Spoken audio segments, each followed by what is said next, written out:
ئەزیزان سڵاوتان لێبێت من هێرۆزەنگەنم جارێکی تر لە بەرنامەی زایاڵی داهێناندا هاتمەوە خزمەتتان بە هیوام تا کۆتایی بەرنامەکە لەگەڵماندا بن و پێکەوە چەندین راپۆرتی جۆرا و جۆر ببینین. موزیسیانێکی داهێنەر بە پرۆژەیەکی موزیکی دەیەوێت موزیک وەک ئامڕازێکی فێرکاری لەوانەکانی خوێندن لەگەڵ مامۆستایاندا هاوبەش بکات. مەبەستی لەم پرۆژەیە ئەوەیە پرۆسەی تێگەیشتن و فێربوون بۆ خوێندکارانی قۆناغی بنەڕەتی ئاسان بکات، لایەنە پەیوەندیدارەکانیش پشتیوانی لەم هەنگاوە دەکەن و دەڵێن مۆسیقا کاریگەری گەورەی لەسەر پرۆسەی فێربوون دەبێت. ئامیر ڤایۆڵین یەکێک لە ڕاهێنەر و میوزیسیانە دیارەکانی هەڵەبجەیە. ئەو لە ڕێگەی پرۆژەیەکەوە دەیەوێت مۆسیقا بکاتە ئامڕازێکی فێرکاری و لەوانەکانی خوێندنی قۆناغی بنەڕەتی تا خوێندکاران لەگەڵ مۆسیقادا بە ئاوازە جیاجیاکان بەشێک لەوانەکان بخوێنن. بنمونە ئەگەر مەوێ دەستکاری وانەکانیان بکەم بە میوزیکەوە باسی لێکدانی ژمارەکان بکەین، چەند جارەی ژمارەکان بە میوزیکەوە وەکو جیلی ئێمە وابزانام زۆر بەمان لێکدانمان لەبەر نییە. ئەگەر بتوانین میوزیک بخەینە پاڵی چەند جارەکانەوە پێم وایە ئەتوانین زۆرترین خوێندکار زۆرترین فێرخواز بتوان فێری ژمارەکان وانەی بیرکاری کوردی وانەی عەرەبی. دەنگی ئەمریکا لەسەر پرۆژە میوزیکەکە سەردانی بەڕێوەبەراتی هونەری پەروەردەی هەڵەبجەی کرد. ئەوان ئاماژەیان بەوە کرد پێشوازی لەم پرۆژەیە دەکەن. ئەگەر پرۆژەیەکی ئاوا بێت بە دڵنیاییەوە کاریگەریەکی زۆر گەورەیە بێ، ئەگەر ئێمە یەکەمین کەسی ژووی و یەکەم شوێنیش بین ئەوە بکەین ئەتوانڵم شانازیەکی گەورەیە، لەبەرەوە پێویست بۆ ناکا بڵێن ئێمە هاوکارە بینیانە فەرزە لە سەرمان واجبە لە سەرمان کە بە هەموو ئیمکانەتی کە هەمانە هاوکار بین و ئەگەر هەنگاوێکی سەرەتایش بێت دڵنیام جێی زۆر ئەگرێت بۆ کاریگەری زۆر باشی شێبێ لە ئایندەیەکی زۆر نزیک. کەمی مامۆستایانی مۆسیقا لە ناوەندەکانی خوێندن وای کردووە ئامێرە مۆسیقیەکانیش لە ناوەندەکانی خوێندن نەبن. ئەمە لە کاتێکدایە مامۆستایانی مۆسیقا دەڵێن کاریگەری نەرێنی هەیە لەسەر پوکانەوەی خولیای چەندین خوێندکاری بەهرەمەند کە حەزیان لە مۆسیقایە. خۆی هەر مۆزیک هوەر بەگشتی مۆزیک بە تایبەتی بەشێکی زۆر گرنگە لە ژیان بۆ لەبەرەوەی سەراپای چێژە مرۆڤ بە گەورە بچووکەوە متعەلە هوەرە بینێ جا چ بگا بەوەی ئەگەر مناڵ بێ ئێمە باسی ناوەندەکانی خوێندنەکەین. ئەگەر لە سەرەتایی ناوەندەکانی خوێندنەوە موزیک بڕاتە ناو کایە پەروەردەیەکەوە شتێکی زۆر جوانە بێ. بۆ ئێستا هەڵبەت لەبەر نەبوونی کادر لەبەر نەبوونی کەسی پسپۆر لە ناوەندەکانی خوێندنە کێشەی زۆری دروست کردووە. پرۆژە میوزیکەکەی ئەمیر ڤایۆڵین لەبەر سەلامەتی خاوەنداریەتیەکەی و بڵاو نەبوونەوەی نەتوانرا بەشێکی پەخش بکرێت. ئەو لە ڕێگەی چەند مامۆستایەکی دیکەوە بە ئاوازە مۆسیقیەکان بەشێک لەوانەکانی خوێندنی تۆمار کردووە و ئامادەی کردووە تا لە پرۆسەی فێرکردندا بخرێتە خزمەتی خوێندکارانەوە. فەرحان هەورامانی، دەنگی ئەمریکا، هەڵەبجە. دەتوانین بڵین ئێستا تۆڕەکانی سۆشیەل میدیا لە هەموو شوێنە دوور دەستەکانیشدا ئامادەیان هەن و خەڵک بە ئاسانی دەستیان پێڕادەکات. بە دڵنیاییەوە وەک زۆرێک جاریش ئاماژەی پێکراوە ئەم تۆڕانی سۆشیەل میدیا کاریگەری زۆریان هەیە ئەڵبەت بەباش و بەخراپەوە بەسەر کۆمەڵگا. بێگومان ئەو کاریگەریانەش کەوتونەتە سەر چۆنێتی بەکارهێنانی سۆشیەل میدیا. چیا ڕێنوار شارەزایی ئایتی کە یەکێکە لە چالاکوانەکانی سۆشیەل میدیا و خاوەنی چەند پێیجێکی تایبەتە بێجگە لە تۆڕە کۆمەڵایەتەکانی خۆی و بەردەوام بە وردی سەرنجی داوەتە سەر ئەم تۆڕە کۆمەڵایەتیانە. کاکچیا سوپاس و پێزانین بۆ ئامادەبوونت لە زایاڵی ئەم هەفتەیەماندا و یەکەم پرسیاریشم ئەوەیە ئایا کۆمەڵگەی کوردی بەگشتی لە ناو و لە دەرەوەش توانیوێتی هێندەی پێویست سوود لە تۆڕەکانی سۆشیەل میدیا ببینێت؟ پێشەکی سوپاسدانەکەم و سڵاو لە هەموو حەزەکەم ئەوە بڵێم کەمێک ناساغم هیوادارم ئەگەر کەمێکەوە کەم هەیە ئەگەر کۆچین بمبورن. وەڵامی پرسیارەکەی جەنابەت بەڵێ گومان لەوان نییە کە تۆڕە کۆمەڵایەتیەکان سوودی هەبووە هەم بۆ کوردانی تاراوگە هەم بۆ کوردانی وڵات لە زۆر ڕۆوە کە وابزانم بە بەرنامەیەک باز ناکرێت و توێژینەوە زۆر هەیە لەسەر ڕەهەندەکانی سۆشیال میدیا. ئەمە بە سوودە سەرەکیەکانی بەڵام بەڕای من هەندێک سوودی گەورە هەیە کە پەیوەندی بە نەتەوەکەمانەوە هەیە کە تا ئێستا سوود لە سوۆشیال میدیا وەرنەگیراوە بۆ نمونە لەسەر جینۆساید کە ئەمانتوانی ئەگەر دەستگای تایبەتی هەبوایە یان خەڵکانی پسپۆر هەبوایە لەو بوارەیە بە وردی لێکۆڵینەوەیان کردایە کە زۆر زیاتر دەنگەکەیە بە جیهان بگەێنن جینۆسایدێکێکە لەوانە کە کورد چەند کەڕەتێک ئێمە تووشی بووین. بڵێ کاکچیا ئێستا ئێمە دەزانین سوۆشیال میدیا پانتاییەکی زۆری هەیە لە ژیانی تاکەکاندا دەمەوێت بزانم چ جۆرە هەڵسەنگاندنێکت هەیە بۆ لێکەوتەکانی ئەم دیاردەیە. یەکێ لە شتە زۆر بە سوودەکانی سوۆشیال میدیا نزیکردنەوەمانە لە یەکتر من بەنسبەت خۆمەوە 40 ساڵ زیاترە کوردستانم بەجێ هێشتە و لە تاراوگەر بۆ من سوودێکی بۆ من و بە چەندهای وەکو من سوودێک یەکێ لە سوودە گەورەکانی ئەوە بوو کە ئێمەی نزیک کردوتەوە ئێستا بەهۆی سوۆسیال میدیا بە 2 کلیک ئەتوانی لەگەڵ چەند برادەرادانیشت سەبکەی شتکەی یەکتری ببینی هەواڵی یەک بفرسن طبعا لەگەڵ کەس و کار و ئەمانەشە بۆ لەلایەکەوە بۆ زانیاری بڵاوکردنەوە من زانیاریەکم هەیە لای منە لەوانەیە لە بواری ئیشەکەما بێ ئەمەوێ بڵاوی کەمەوە 1 و 2 ئەگاتە دەست ئەوانی کە بێوێ کە ئەوەی کە بێوێ ئەو زانیارە جاران ئەوە نەبوو کتێبخانە گەورەکانی دنیا ینی توێژنەوەی دکتۆرا و ئەمانە هەر هەمووی لە ئینتەرنێتەوە بەهۆی سوۆسیال میدیاوە زۆر بە ئاسانی دەزەکەوێت کە پێش سوۆسیال میدیا ئەو دەرفەتە بەو ئاسانیە نەبوو. بەڵێ کاکچیا ئێمە دەزانین با بڵین بەشێکی زۆری بەکارهێنەرانی سوۆشیال میدیا زۆر ئاسوودەن بەوەی کە دەڵێن هیچ سانسۆرێک نییە هەرچیەک بیانەوێ بەو شێوەیە بڵاو ئەکرێتەوە بەڵام لایەنێکیش هەن کە لەگەڵ ئەوەدان سانسۆرێک هەبێت باشترە هەر هیچ نەبێت بۆ ئەوەی کە با بڵین ئازادیەکانی خەڵکی کە پێشێل نەکرێت لای تۆ کامیان ڕوانینە ڕاستەکەیە؟ سانسۆر هەر بە شێوەیەکی تایبەتی ئەوە پرسیارێکی تۆزێ دوورودرێژ حەزەکەم لێرە یەک تۆز دەرفەت زیاتر دەرفەتم بۆی ڕۆنی من خۆم وەکو چیا دژی سانسۆرم بەڵام ئەمە ئەوە ناگەێنێت کە هەموو شتێک بڵاوکەمەوە لە سوۆسیال میدیایە بەنسبەت خۆمەوە من 3 فلترم بۆ خۆم داناوە یەکەم فلتەری پێشەوەی پۆستێک دانێن یا بابەتێ یا وێنەیەک بڵاوکەمەوە لە پرۆفایلەکەی خۆم ئەکاونتەکەی خۆم بە 3 فلتەرە ئەیبم ئەگەر بە هەرسێکیا دەرنەچێ بە دڵنیاییەوە من بڵاوی ناکەمەوە یەکێ لەو فلتەرانە تەبەن بە زنجیرەی بە تەسەلسل فلتەری مۆرال یان ڕەوشت ئەگەر شتێک بمویە بڵاوی کەمەوە لەگەڵ ڕەوشتی منە نەگونجێ لەگەڵ پەروەردەمان نەگونجێ ئەوە لە فلتەرە دەرناچێت ئەگەر لەوە دەرچوو دوو هەم فلتەری دەرونی لەوانەیە من بابەتێ وێنەیەک شتێک دانێم ئەبێ بیرکەمەوە ئەوانەی کە ئەیبینن ئایا کەس هەیە بۆ پۆستەی من ئازاری دەرونی پێ بگا شتی پێ بگا هین فلتەری سێهەمم یاسایە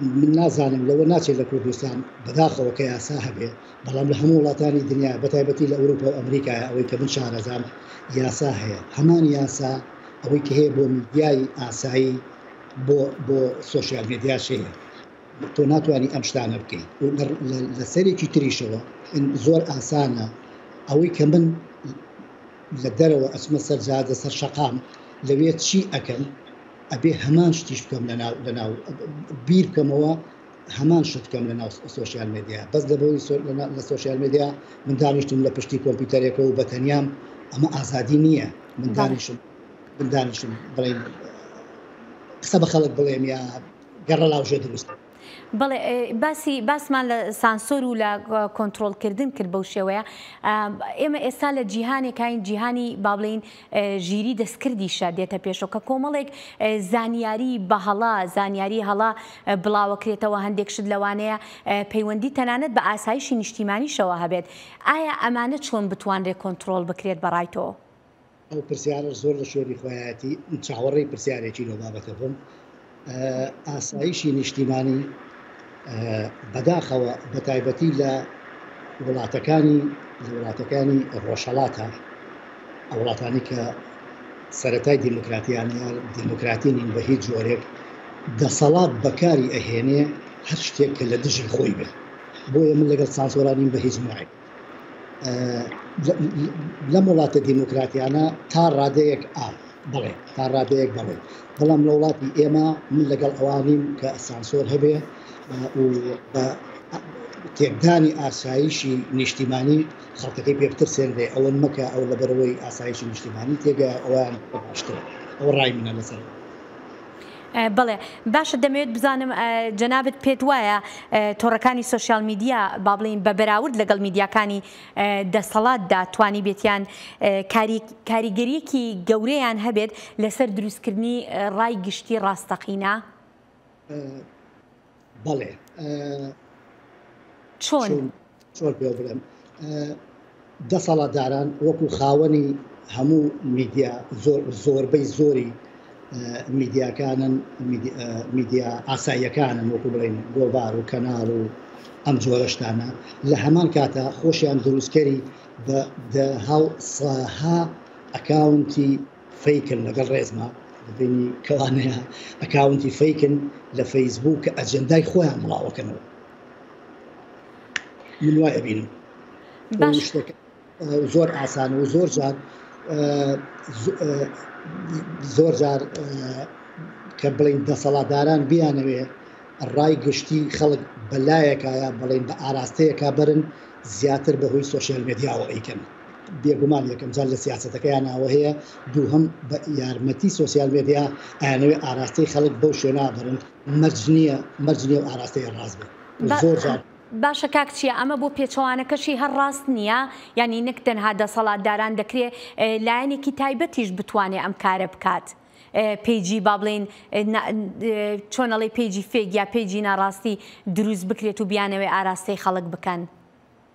بەڵێ ئەوە هەیە بە زۆکو لە باسی فلتەرەکانم بۆ کردی نەبوونی یاسا لێرە زۆر گرفتێکی گەورەیە کە یاسا نەبێ بۆ چی بڵاوەکەیتەوە چی نەکرد ناو کۆمەڵایەتەکانە ئەبێ ئامادەی ئەوەش بکەوە پیج و ڕووپەری فەیک دروست بکرێ و گەڕە لاوژێ لە کۆمەلگایە دروستکە ئەوە یەکێ لە نەتیجەکانێتی بەداخەوە.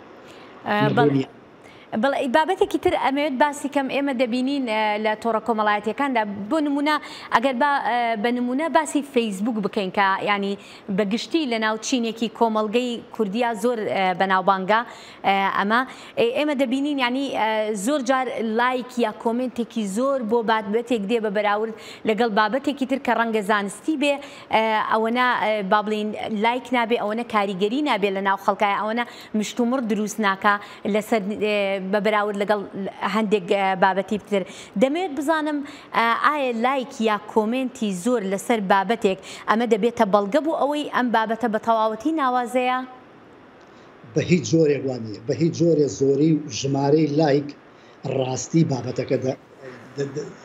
بابەتەکە دەرناکە ئەوە طبعاً بێگومان هەر لە کوردستانە نییە لە تەواوی دنیاە لە وڵاتی کە منیشی لێم و لەو باوەڕام لە وڵاتی کە تۆشی لێ زۆری لایک نییە خەڵک زۆربەی خەڵک ئێستا وای لێ هاتۆ ژیانەکە وایە دوایشتی ئاسان و تۆزێ خۆش و تۆزێ پێکەنیناییەکەوێت شتێکی پێکەنیناوی دانێ لەوانەیە بە هەزارەها خەڵک لایکە بۆ بکاو هینە بۆ بنووسێ بەڵام زانیاریەکی گرنگ دانێ بیر دۆزێ بدۆزەرەوە ئێستا ئەو پەڕەکەی ئەوانەی هەر بەقەت هێندەی ژمارەی پەنجەی دەست ئەگەر خەڵک تەماشای بکات ئەوە یەک لە لایەکیکەوە لای خۆمان بەڕای من لە کوردستان تا ئێستا خەڵک بە تەواوەتی لە بەکارهێنانی سۆشیال میدیا بە باشی تێنەگەشتن ئەوێ جارێ سەرەتا چەنی ئەوێ ئەویان نازانم بەڵام من ئەیبینم هەتا ئێستا کامل نییە بۆ نمونە شتێک هەیە لای خۆمان لایک و لایک بازی ڕوونێکەمەوە مەبەستم چییە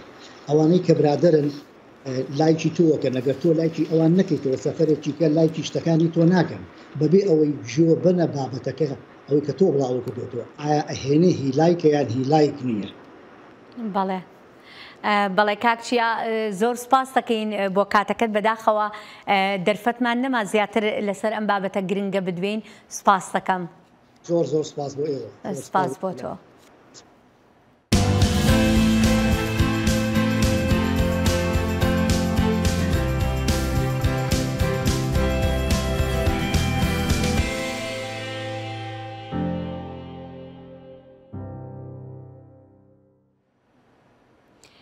گەنجێک لە دهۆکەوە هەفتانە 4 ڕۆژ دەیان میل دەبڕێت و دەچێتە شاری مووسڵ بۆ ژەنینی ئامێری خانوون، چونکە لە ناو موزیسیەنانی دهۆک بۆشایی ژەنینی ئەم ئامێرە هەیە. پێشتر موزیسیانانی بەناوبانگی عێراقی لە مووسڵ هەبوون، بەڵام وەکو هەموو لایەنەکانی تری ژیان شەڕی داعش لە ناوچەکەدا زیانی بەم لایەنی ژیانیش بەو شارە گەیاندووە.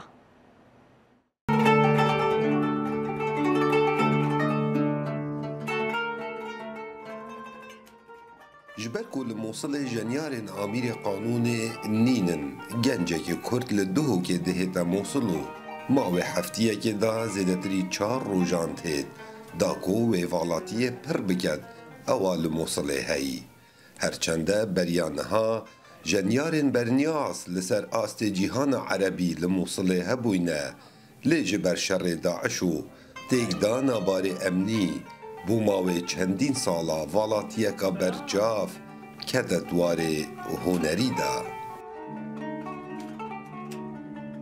براستی هسته گله خوشه از خدمت باجار میسل بکم اب هنری خو کوبری هنگی وکی هنزانن داعش الویره هبو جیانوا گله کنه خوش بو الحمدلله نوکه گله جهت هنیت و بوین وکی کافتریایت یت کو لایو میوزیک لیت تکرن هندک مکتبیت هین کو فری طلبات کن موسیقی نیشا طلبات دن و نکه هندک فرقه جیت هین ادگل تقریبا 3-4 گروپ ما میسل نشوان او گنجه کو آمیر قانون بویا پارچک جلاشوی و دگل هنر هر ولاتکی خو گنجان دیه نخواستمه هنر کردی و عربی او استایلت از عزفت کم سر آلت قانونه استایل عربیه، استایل ترکیه، استایل کردیه، استایل از گلگوی خودم موسیقی یونانی، آذری، آذربایجانی هر وصا از 8 قدود حلبیت کم یعنی موسیقی فلکلوری عراقی مقام عراقی هر وصا موسیقی مصری گلگلکا وکیل بیژن یا زنگینه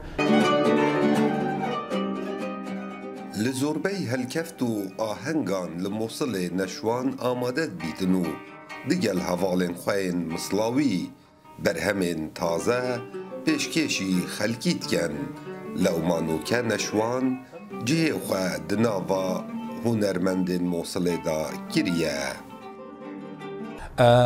نشوان طبعا هو الوحيد اللي نشوان تا كسا آمير قانون دجانيت لباجار موصله كسا كدي هبو يبتمن بو بناوه نبيل شعار لنشوان جتا خاگن جنوكيا وشيان الميوزيكي هنا وراستيان شانازية بيدبين فخر لنا حقيقة لداوية هفديتن ديال نشواني وصاغوت كو جهن تايبت كو بيتدانكا برجاف لهنري وهنرمند عراقي بگشتی بکن نینن لو ما اجی وکو گلک هنرمندان ده ما اجبیرا کرن کاوا عمر دنگ امریکا موصل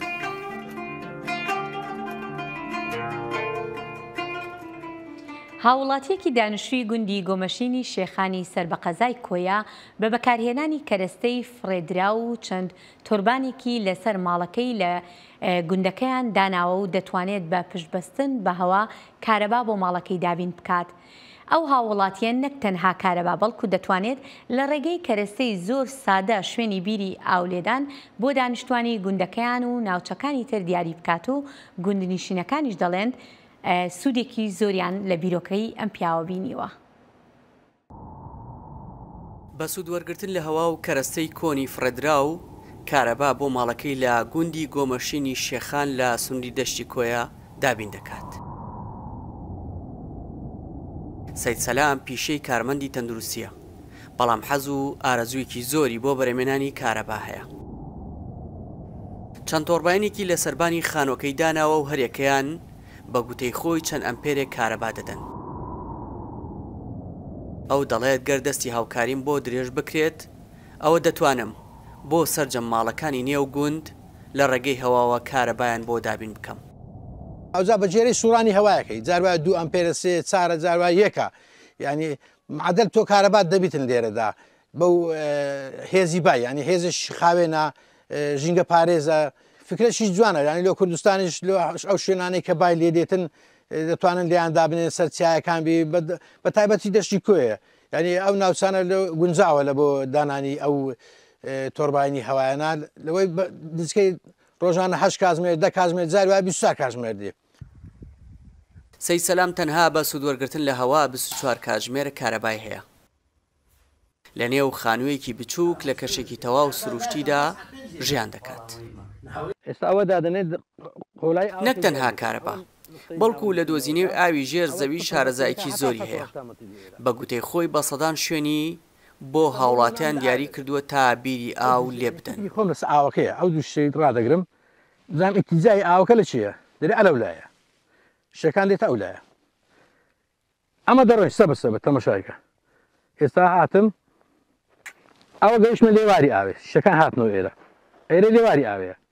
هات دەگەڕێمەوە شتەکە دەگەڕێت. هاتمەوە دێت ئێرە. ئەوە داخلی ئاوێ بووم. دانیشتوانی گوندەکەش ئەو شایەتی بۆ دەدەن کە هەر بە خۆڕایی بە ئامێرێکی سادە دەتوانێت قوڵایی ئاوی ژێر زەوی دیاری بکات.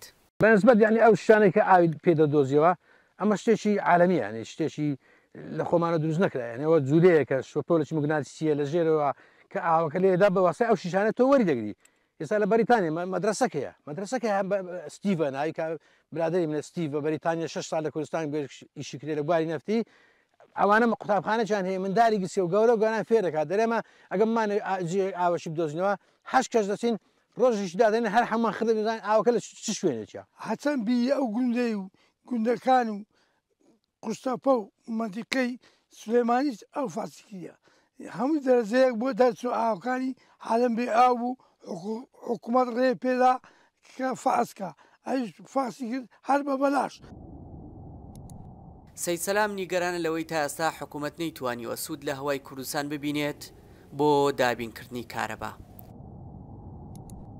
ئەو خوازیارە پاڵپشتی هەموو ئەو کەسانە بکرێن کە دەیانەوێت کارەبایەکی خاوێن دوور لە پیسکردنی ژینگە دابین بکەن. ناشی شارەتەوە لە هەوڵدایە بۆ گەورەکردنی ئەو بیرۆکەی کە دەستی داوەتێ. دیارجەمال دەنگی ئەمریکا گوندی گۆمەشێنی شێخان دەشتی کۆیە. لە ئامەد بابۆنی 34 هەمین ساڵی دامەزراندنی ناوەندی ڕۆشنبیری میزۆپۆتامیا ڕێوڕسمێک سازکرا.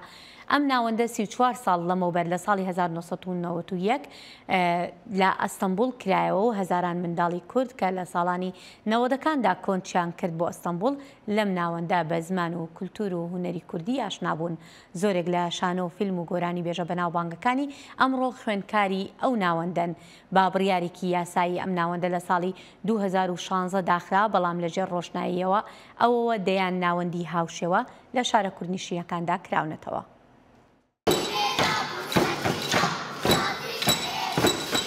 ev zarok ji bo şahiya damezrandina navên de çanda Mezopotamyayê ku temenê vê saziyê dibe ku ji yê dê û bavê van zarokan mezintir be lê li ser sehneyê stranan dibêjin û kêfa temaşevanan tînin. Li Amedê ji bo 34 emîn salvegera navên de çanda Mezopotamyayê ku bi kurtasî weka nêçemetê naskirin şahiyeke taybet li darkete.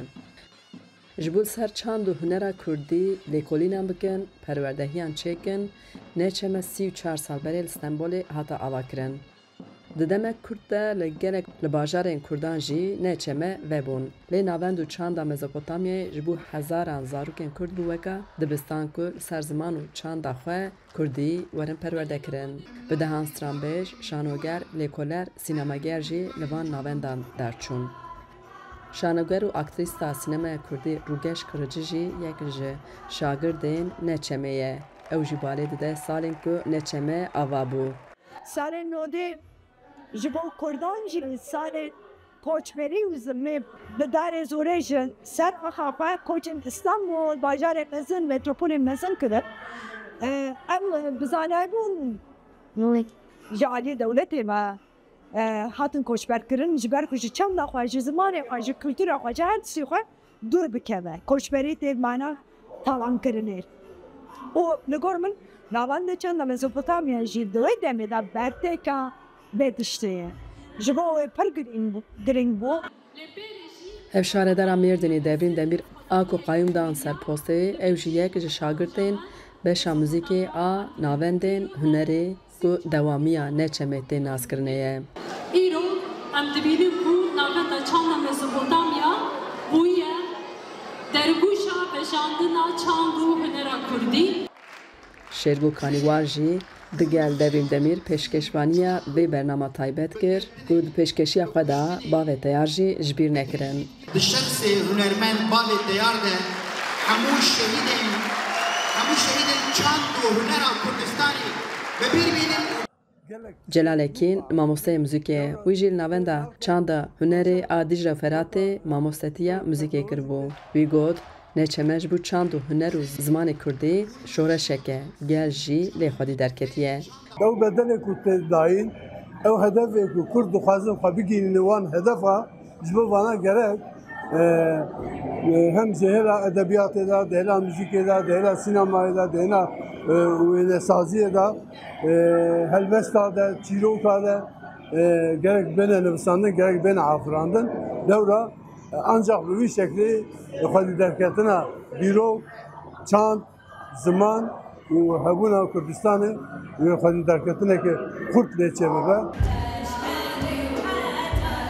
Hêjayê gotinê ku navenda çanda Mezopotamyayê di sala 2016 de bi biryara di hikmê qanûnê de hate girtin lê neha weka berdewamiya wê li gelek bajar û navçeyan navendê çand û hunerê ên Kurdî vekirîne.